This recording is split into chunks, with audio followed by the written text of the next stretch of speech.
matabang at saka alat po na tubig. Dito po yan matatagpuan yung mga tuway. Tara guys, move 5 na.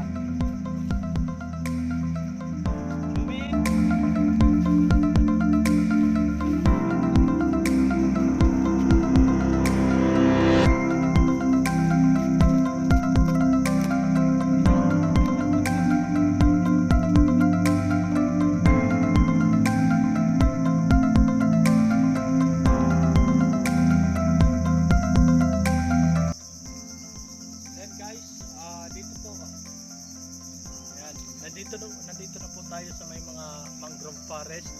Ayan, dito po matatagpuan ang tinatawag nilang tuway clam. Ayan, tara. Nasa lupa po yan guys. Kaso kasama po natin si Yomi. Ayan, mapuputi ka po ito.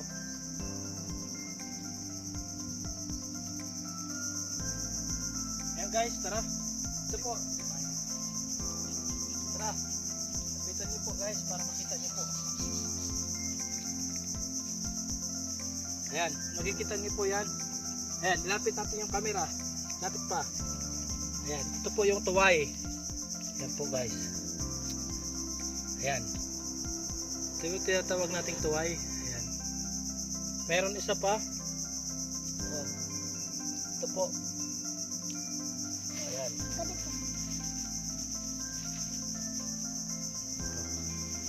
Ayan. Minsan, ganito lang po maghahanap guys.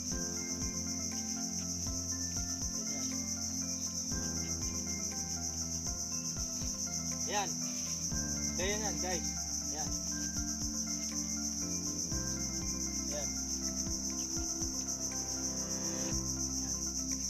Pagka yung itak nyo po may makita po ay maramdaman po kayo na parang bato, yun na po yun. Ayan. Ginaganon lang po guys.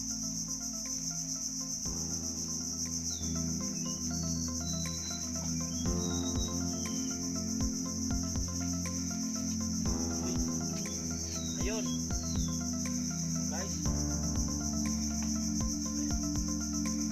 hindi na bibidyo naman ako. Ayan po yan guys. Ayan po.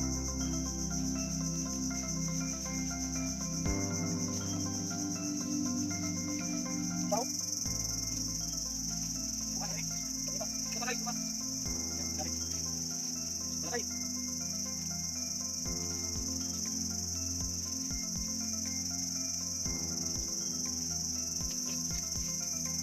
ayan, balik.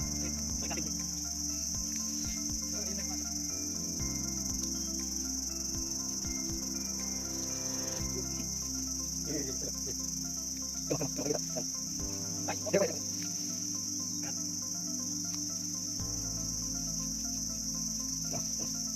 Ayan guys, dalawa. Yan.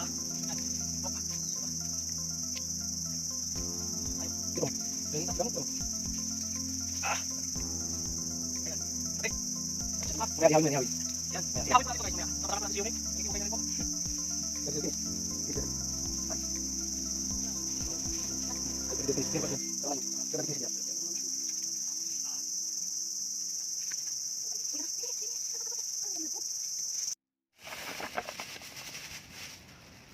So yan guys. Ayan. Sa 20 minutes po na pagkuha po namin. Ito na po kaagad. Ayan yung amin nakuha yan. Marami po ito doon guys. Ito po ang tawag po dito sa amin ay tuway. Ayan. Ginagawa rin po itong yung apog. Yung inaano po sa nganga. Yung kulay puti. Ayan na parang white stone sabi nila. Ayan, ito po yung guys. Yung kanyang balat. Niluluto po yon tapos dinudurog ng pino. Parang powder. Yun. Marami po ang pwedeng gawin po rito. Ayan.